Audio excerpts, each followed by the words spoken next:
poor single dad let a strange girl stay for one night, unaware she was a millionaire's daughter and she'd love him. You should not be out here alone, Jack said, his voice low but firm as the rain splattered heavily on his shoulders. This is not a good place for anyone to stand around at 2 o'clock in the morning. The girl turned sharply, startled. Her hair was drenched, strands plastered against her face, her eyes wide with fear. I do not need your pity, she snapped, hugging herself tighter. Jack stepped closer, though not too close. He was still wearing his city sanitation uniform, the reflective stripes glowing faintly under the street light. I am not offering pity, he said. I am offering a place that has heat, running water, and no knives in the hands of strangers. The girl hesitated. Her lips quivered, not just from the cold. He saw the tremble in her fingers, the way she glanced toward the dark end of the block like she was expecting someone or afraid someone might come back. What happened? He asked, his tone gentler now. She looked down. I was robbed. My phone is dead. My bag is gone. Jack let the silence hang for a moment. Then he exhaled. You want to call someone? She shook her head. I do not want to talk to anyone. I just need a safe place until morning. Jack hesitated. His instinct said to walk away. He had a 6-year-old daughter at home and no room for risks. But something about the way she was standing, shivering with pride and fear tangled into one, made him stop thinking and start acting. All right, he said, adjusting the strap on his work bag. I live 2 blocks from here.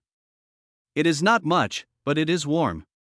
You can stay on the couch for the night. She looked like she might argue again, but then her knees buckled slightly. Okay, she said, barely audible. They walked in silence. Jack kept a small distance, respectful, but watchful. When they reached his small duplex, he unlocked the door carefully and motioned for her to step inside. The house was dimly lit, clean but clearly lived in, children's books on the shelf, a tiny pink backpack near the door. Take your shoes off there, he said, gesturing to a mat. The couch is yours for the night.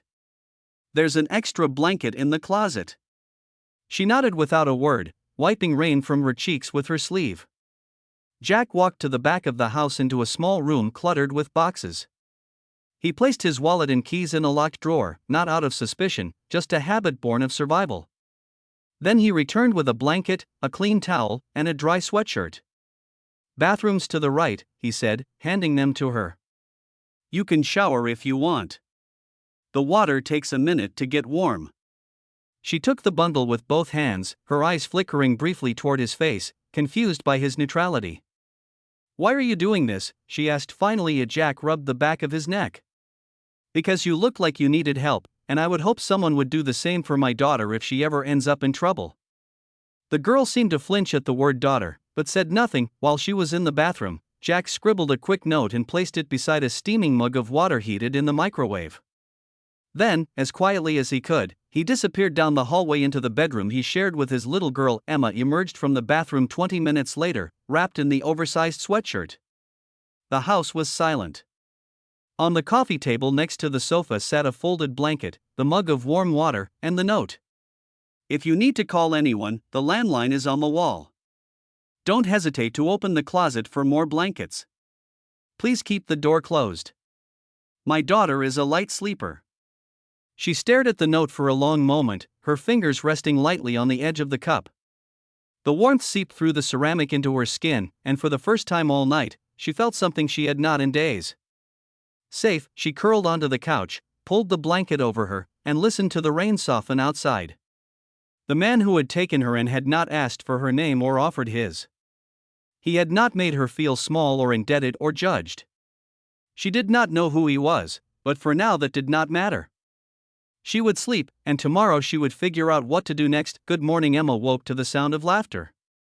Light, high-pitched, and unmistakably that of a child. For a moment she was disoriented, the soft blanket around her, the smell of something warm drifting from the kitchen, the murmur of cartoons playing low in the background. She sat up slowly and blinked against the soft morning light. Across the small living room, a little girl sat cross-legged on the carpet, building a tower out of plastic blocks. Good morning, Emma said gently, her voice raspy. The child looked up, her face lighting up with curiosity. Hi, you are the princess that slept on our couch, she said cheerfully. Emma blinked. Excuse me? My name is Lily, the girl said proudly. Daddy said a nice lady stayed over because she was cold and rained on. That's you.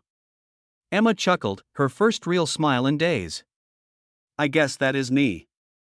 Nice to meet you, Lily. A voice called from the kitchen. Lily, breakfast duty. Come help me burn the toast. Lily giggled and ran toward the kitchen. Emma stood, stretched, and followed slowly. She stepped into the small kitchen to find Jack cracking eggs into a bowl with one hand, his other stirring something in a pan. You cook? She asked, unsure whether it was admiration or surprise in her voice. Jack glanced over. Only if Lily is brave enough to eat it. You want to help? Emma hesitated. I can try, though I should warn you, I am not very domestic. He passed her a whisk and smiled. Neither am I. That is why we burn a lot of toast in this house. She laughed, the sound surprising even herself. Together, they moved around the small kitchen, Lily climbing onto a stool to help butter slices of bread while Emma attempted to flip scrambled eggs. Of course, she messed up. The spatula slipped from her hand, and the bowl tipped sideways, splattering eggs across the counter and onto the floor. Emma gasped. Oh no. She reached for a towel, but Lily beat her to it. The little girl handed her a paper towel with a grin. It's okay. Daddy spills stuff too all the time. Emma stared at her for a moment, then burst into genuine laughter.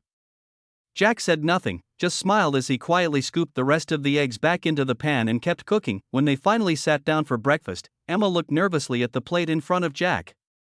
She had done her best, but the eggs were overcooked, the toast a little burnt, and the bacon oddly chewy. Still, Jack ate every bite. This is great, he said with a straight face. You do not have to lie, Emma replied, raising an eyebrow. I am not lying, Jack said. It is edible. That counts. After the meal, Jack stood and collected the dishes. You two relax. I'll take care of this. As she and Lily moved to the living room, she glanced back and caught a glimpse of him sneaking another plate from the oven. Fresh scrambled eggs and toast.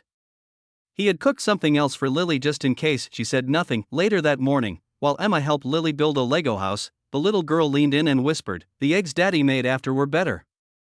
But it's okay. He still ate yours.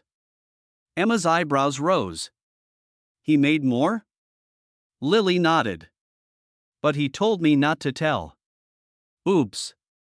Emma stood up, walked to the kitchen, and leaned against the doorframe. Jack looked up, caught mid-bite of his second plate of eggs. She crossed her arms. So I burned breakfast.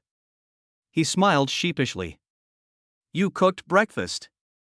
That is what matters. Why not just tell me? Jack shrugged.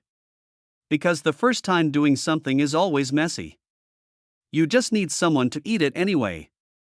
Emma looked at him for a long moment and something in her chest shifted. He was unlike anyone she had ever met. Honest, kind without performance, and patient in a way that disarmed her. You said something last night about hoping someone would help your daughter if she ever needed it, she said softly. You are a good father, Jack. He said nothing, just smiled slightly and returned to his eggs. Later, while washing the dishes, Jack spoke casually. There is a laundromat down the block. The owner is a friend. I could ask if they need help if you are staying in the city a while. Emma hesitated. Maybe. I need to earn some money while waiting for paperwork. I lost everything. Like a job and an ID. Jack did not pry. He just nodded.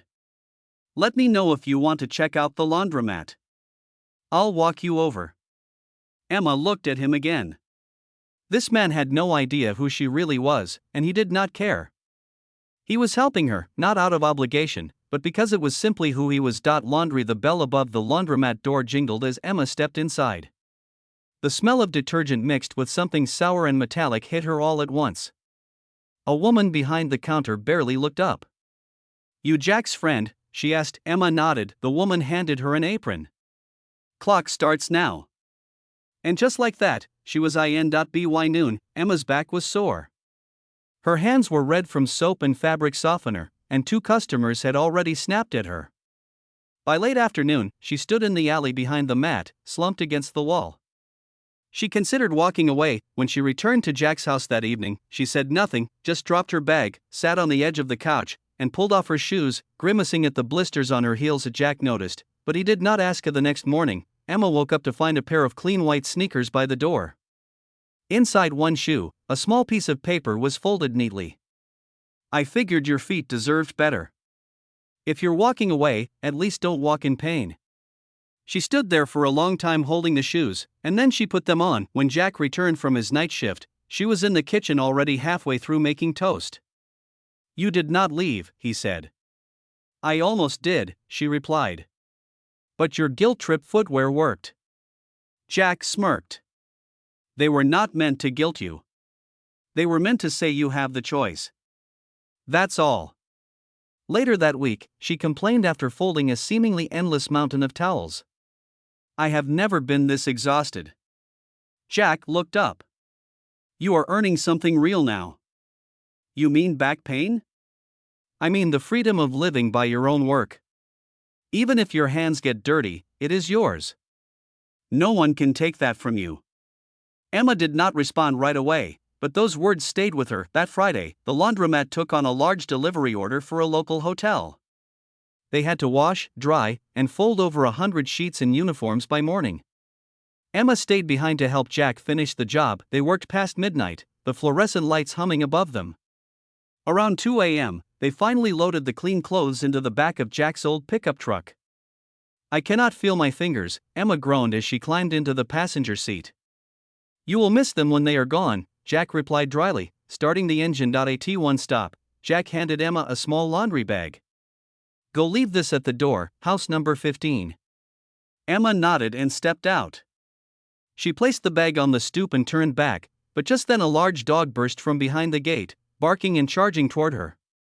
Emma screamed and stumbled backward, her ankle twisting on the curb. She hit the pavement hard. The truck door slammed. Jack was already sprinting toward her. He reached her just as the dog skidded to a stop. Jack stood between them, arms out, and shouted, "Get back!" The dog retreated. Jack scooped Emma up before she could argue.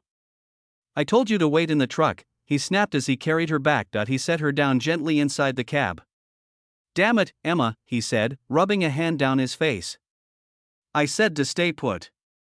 It is just a scrape." "I do not care about the scrape," he cut in, his voice rough. "I care that you could have been seriously hurt."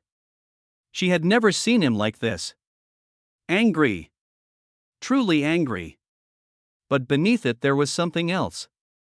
Fear. She looked at him for a moment and then her eyes welled up with tears. "No one's ever yelled at me because they were scared for me," she whispered. Jack sat back, the tension in his shoulders easing. "Well," he said quietly, "you are in the wrong house now." Emma wiped at her cheeks and laughed, a wet, broken sound, and for the first time, it did not feel like a house anymore. It felt like home. Necklace. Emma was folding towels behind the counter when the necklace slipped out. It was a delicate gold chain with a single sapphire pendant that caught the light like a drop of blue flame. She froze the moment she saw it lying atop the pile of whites. Before she could reach for it, Jack walked past, stopped, and looked down. His gaze landed on the necklace. For a moment, he said nothing. Then slowly, he looked up at her. "That," he said quietly, "is not something a broke student carries around." Emma hesitated, then reached down and snatched the necklace up, tucking it into her back pocket. "I forgot it was in there," she murmured. "Who are you?" Jack asked. Emma didn't answer. Jack stepped back, his face tightening. "Who are you really?" "I'm someone who walked away from a world where everything has a price except love," she said finally. "That's all you need to know." He stared at her for a long moment. "You lied to me." "I didn't lie. I left things out." Jack's voice dropped. "That's the same thing." Emma's lips trembled, but she turned away. "Do you know what it's like to be watched every moment of your life? To be told who to love, where to go, what to become?" "No," Jack said. "But I know what it's like to be honest with someone who isn't." They stood there in silence. Before either could speak again, the door swung open. A man in a leather jacket walked in, holding up a smartphone. His eyes locked on Emma. "There she is," he muttered, raising his camera. "You've been missing for 5 days, sweetheart. Your daddy's offering 6 figures to know where you're hiding." Jack stepped forward. "Hey, get out of here." "Relax, man. I'm just doing my job," the man said, taking another picture. Jack moved quickly. He grabbed Emma by the arm and pulled her toward the back exit. "Go now." They burst out the rear door. Jack didn't stop running until they reached his truck. "What about Lily?" Emma gasped. "She's at school. I'll get her." Within the hour, Lily was in Jack's arms. Jack drove them to the house next door. His neighbor, Mrs. Ramirez. "She'll keep her safe," Jack said. Mrs. Ramirez opened the door before he could knock. "Come in, me home. I'll keep the little one." Jack leaned down and kissed Lily's forehead. "You'll stay with Grandma Ramirez for a little while. Okay?" Lily nodded. "Okay, Daddy." Jack straightened and turned to Emma. "Let's go." They drove out of the neighborhood, not speaking until they were on the edge of town. Emma stared at him in the silence. "Your arm," she said suddenly. "What happened?" He glanced down at the bruise forming along his bicep. "The guy pushed me when I tried to block his camera." "Why didn't you say anything?" Jack shrugged. "As long as you and Lily are safe, I can deal with a bruise." Emma looked at him, her eyes welling again. In that moment, she realized something. Jack didn't protect her because of who she might be. He did it because of who he was. They returned to the house just after sunset. Jack parked a block away, scanning for cars that did not belong. The porch light was off. Something was wrong. They walked together toward the house. And then they saw it. A black town car idled in front of the driveway. 2 men in dark suits stood by the porch. The front door was open. Jack quickened his pace. He stepped in front of Emma protectively just as a third man emerged from inside. He was older, tall with silver hair impeccably combed back. "Emma," he said coldly. "Get in the car." Emma froze. "You her father?" Jack asked, voice level. "I am Winston Harrington," the man said. "You're the man who's been harboring my daughter." "I'm the man who gave her a couch when she had nowhere else to go," Jack replied. Winston took a slow step forward. "This place, this life. It's beneath her. She made that decision," Jack said. "Not me. You can't keep her here." "I'm not keeping anyone," Jack said, his tone harder now. "But I'm not handing her over like she's a briefcase either." Winston's eyes narrowed. "You don't know who she is."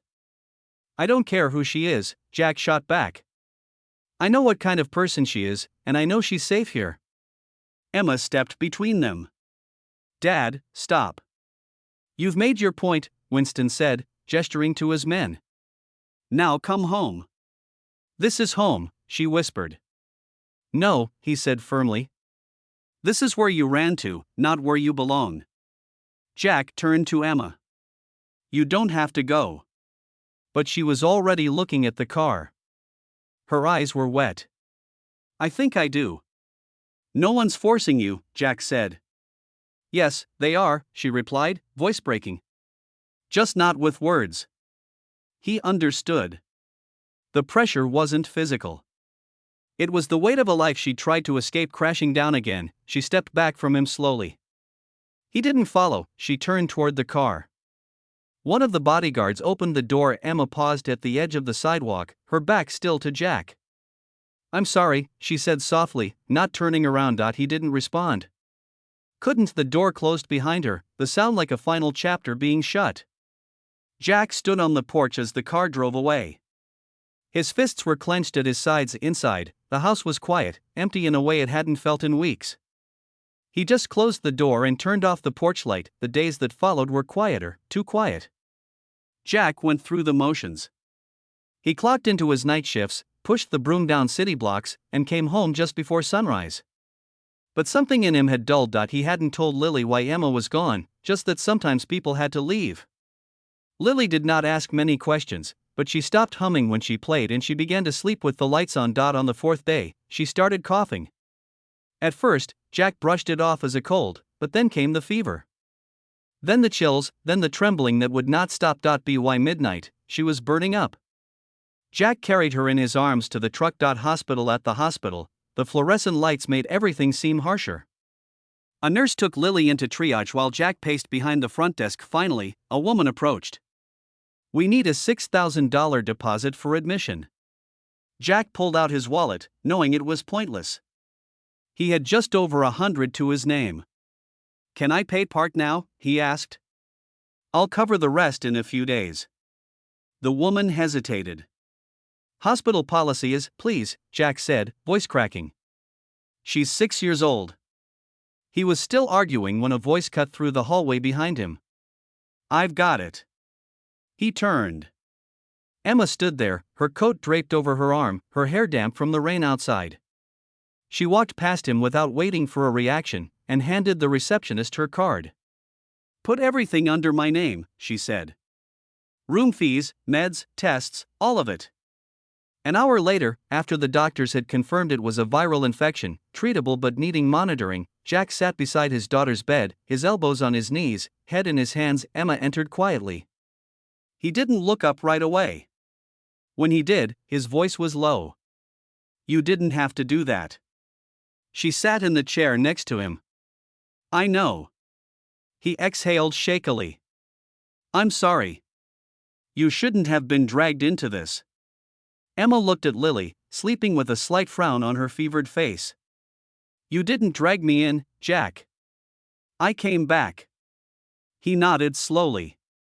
Then his voice dropped again, thick with something he wouldn't let spill out. "I know you don't owe me anything," he said. "But thank you for coming back." Emma leaned back in the chair. "You told me once that everyone deserves to walk without pain," she said. "That goes for hearts, too." They sat in silence. For the first time in days, Jack allowed himself to breathe. Not just because Lily was safe, but because Emma had come back. Emma stood in the marble hallway of her father's penthouse. Winston Harrington sat at the head of a long glass table reading the financial section of the paper. He didn't look up when she entered. "I figured you'd be back once the dust settled," he said coolly.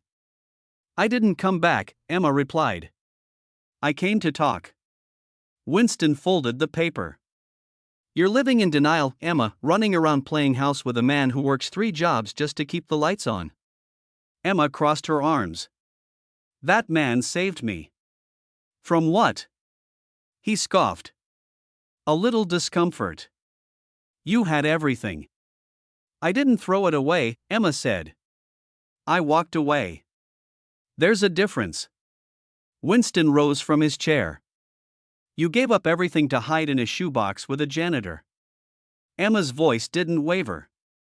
"He's not a janitor. He's a father. A man who shows up every day for his daughter without fail. A man who taught me more about strength in 3 weeks than you did in 30 years. Winston narrowed his eyes. "You're going to choose him over me?" She looked him in the eye. "I'm choosing my life, my voice. And yes, the man who lives by his hands and his heart." "You love him?" "I do." He exhaled sharply. "He can't give you anything." Emma smiled softly. "He gives me everything that matters." Winston paced toward the window. "This isn't some fairy tale, Emma. Real life is hard. You'll get tired of it." "Love doesn't keep the heat on," Emma said, "but it keeps people warm." He turned sharply. "You think he can protect you, provide for you?" "He already has," she said. "Not with money, with dignity, with truth." There was silence for a long time. Then Winston walked to the bar and poured himself a drink. "I never meant to be the villain," he muttered. "I know," Emma said. "You just forgot how to be a person."